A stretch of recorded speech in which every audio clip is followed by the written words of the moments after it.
Voters today choosing governors in Kentucky and Mississippi, deciding legislative control in Virginia and New Jersey, among other key races. The results will be coming out in just a short while. For now, NTD's Daniel Monahan breaks down some key races.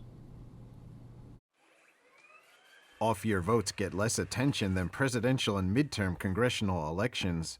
But Republicans and Democrats will be watching some major races and key issues for clues about the 2024 elections. First up are races for governor.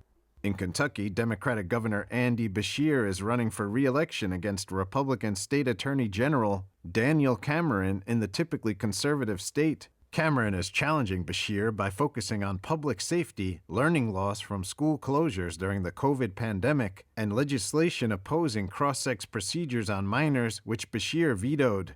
In Mississippi, Republican Governor Tate Reeves is running for re-election against Democrat Brandon Presley, a second cousin of singer Elvis Presley. Reeves has accused Presley of being backed by out-of-state liberals. Presley is running on the promise of tax cuts and expanding Medicaid.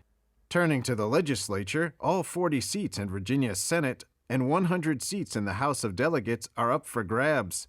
Democrats are fighting to hold or widen their 22-18 advantage in the Senate and win a majority in the House, where Republicans have a 52-48 edge. Democrats have focused on abortion access, as Republicans have promised to pass a 15-week abortion ban if they take control of the legislature, while Republicans have focused on crime and public safety.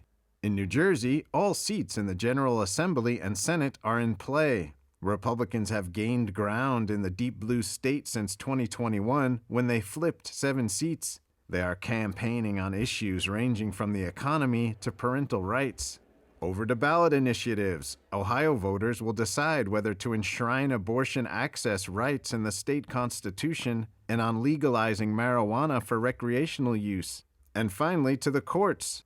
The race for a new state Supreme Court justice in Pennsylvania will not alter the liberal tilt of the state's highest court, but could have future implications for abortion access and election laws in the state. Planned Parenthood has endorsed Democratic candidate Daniel McCaffrey for the 10-year position, while pro-life groups are backing the Republican candidate Carolyn Carluccio. Democrats have a 4-2 majority in the partisan state court, with 1 vacant seat to be filled in this election.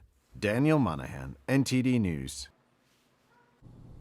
And with several important elections underway at the state and local level today, what are the key races to watch out for this evening? And what are some of the major policy issues on the ballot? Joining us now to explore, we have Terry Schilling, president of American Principles Project. Terry Schilling, great to have you back on. Hey, thanks so much for having me. Of course, Terry. Not too long ago, Virginia was dominating the headlines, being at the center of this, I guess, what you would call culture war and of woke ideology and parental rights. There's a big election today, obviously, that some might say is a bellwether for the 2024 election. What would you say is on the ballot in Virginia? Well, listen, we have actually 2 important races. Virginia, the state house and state senate races here are incredibly important, but also don't forget about Kentucky. The Kentucky governor's race has always been a bellwether. It's a sign of things to come, and it looks like Daniel Cameron might pull an upset. Now, here in Virginia, the battle has basically come down to Republicans attacking Democrats on the Biden economy, inflation, and unaffordable housing, as well as rampant crime and immigration problems, while Democrats are attacking Republicans for abortion extremism. They're basically accusing Republicans here of wanting no abortions whatsoever, ban them all, put everyone in jail. And Republicans haven't really been countering that. So we'll have to see. This is basically a redux in Virginia of the 2022 election. And I think it'll be a smaller margin than most people expect. Well, Terry, I'd love for you to comment on the abortion issue and kind of parse that and provide some clarity on the position of Republicans. And also, is there a particular issue that you found that really struck a nerve with Virginians? For Republicans to win, you'll certainly need many Democrats and independents to vote Republican in the Commonwealth there. Well, listen, firstly, regarding abortion, this issue is very frustrating for me as a political strategist because of how easy it is to solve, but how unwilling the Republicans are to solving it. What Republicans really need, there's no question, I'm a social conservative, no one can question that, but we are getting our tails kicked on this abortion issue. And it's primarily because Republicans aren't counterpunching. They're allowing themselves to get defined by their Democrat opponents, and they're refusing to attack and define Democrats on how extreme they are in abortion, right? Democrats support unrestricted, unlimited access to abortion. Republicans want to limit that to the first 15 weeks of pregnancy. We want to get us up to European standards. Oh, and by the way, we support exceptions for rape and incest. That's the National Party position on this. Until we figure that out, we're going to continue to lose. Now, the issues in Virginia that are clear for how to win is parental rights and education, right? This is what Glenn Youngkin used to get over the finish line in 2021, just 2 years ago. But I haven't seen a lot of messaging around that. And so it's kind of frustrating. But, they're going with the 2022 strategy. We'll see if it pays off. I might be wrong. There's always a possibility I'm wrong. If you doubt that, ask my wife. And to that point, do you believe that Virginia may be a microcosm of 2024, what we'll see then?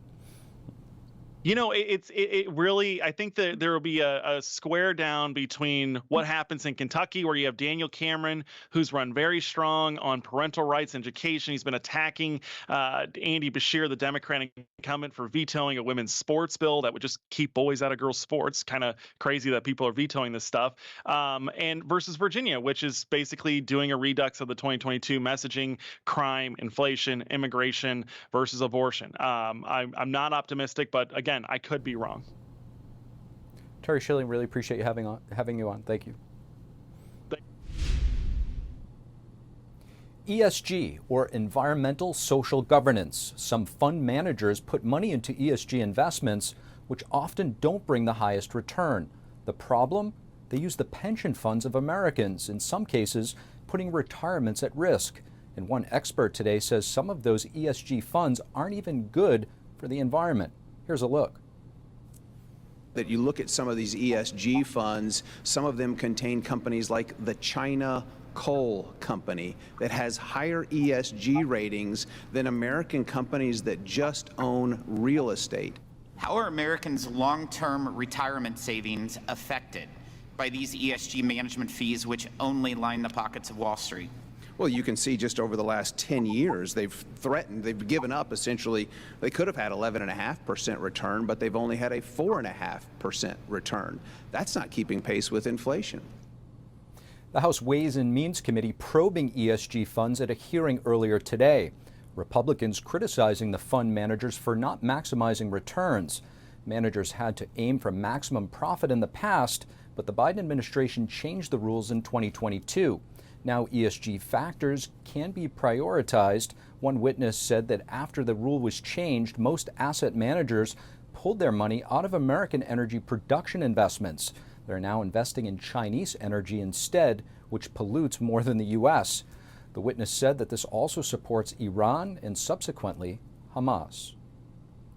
We're at the 30-day mark of Hamas's attack on Israel, and today a cry for help on Capitol Hill. Families of hostages tell their stories and ask the U.S. to do more to rescue their loved ones. NTD's Melina Wisecup has the story. We don't have a list of the hostages. We don't know their condition. I don't have anything. So I need your help. On October 7, my life stopped when my two younger brothers, Gali and Ziv Berman, were kidnapped. Hamas is believed to be holding hostage a total of around 240 people since their initial attack in Gaza 1 month ago. Just 4 hostages have been released and 1 has been rescued, but the vast majority remain, with little details known. Hamas took them. The youngest said, "I'm too young, don't take me." There are over 30 kids. The youngest of them is only 10 months old. And again, we do not know the condition of any of them. The Biden administration has called for a pause in fighting to allow humanitarian aid to get through and for civilians to get out. While many support the idea of pauses, some Democrats are critical of calls even within their own party for a ceasefire before the hostages are released. And the fact that there are people advocating for a ceasefire without discussing that the hostages must be returned makes no sense and runs completely counter to our American values. Israel's prime minister is opposing a ceasefire until all the hostages are released. Hello there, Melina. So there are some members who are critical of Israel's defense of itself. You have Congresswoman Rashida Tlaib, for example, over the weekend again criticizing the Biden administration for supporting Israel. Now she's facing more censure attempts by her House colleagues. Tell us more about this. So, Steve, there are two competing censure resolutions coming from the Republican side of the House of Representatives. One of those, they voted on a procedural motion today. Democrats tried to table it, although that failed with one Democrat voting with Republicans, setting up an actual vote on this resolution to censure Tlaib at some point, likely tomorrow. Now, this specific resolution that they did take their first vote on today was introduced by Congressman Rich McCormick from Georgia. Now, he accuses Tlaib of promoting false narratives around the Hamas-Israel attack, and also he accuses her of,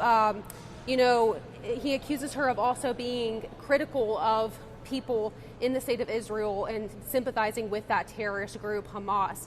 Now, as for that second resolution that we mentioned earlier, that was introduced by Congresswoman Marjorie Taylor Greene. This is her second attempt to try to censure Tlaib. They'll take another procedural vote on this tonight at around 9:30. Whether or not that passes or fails will determine whether or not we see an actual up or down vote to censure Tlaib later tonight, which could mean we could see the Congresswoman censured a total of 2 times. Steve, back to you. NTD's Melina Wisecup at the Capitol. Melina, thank you.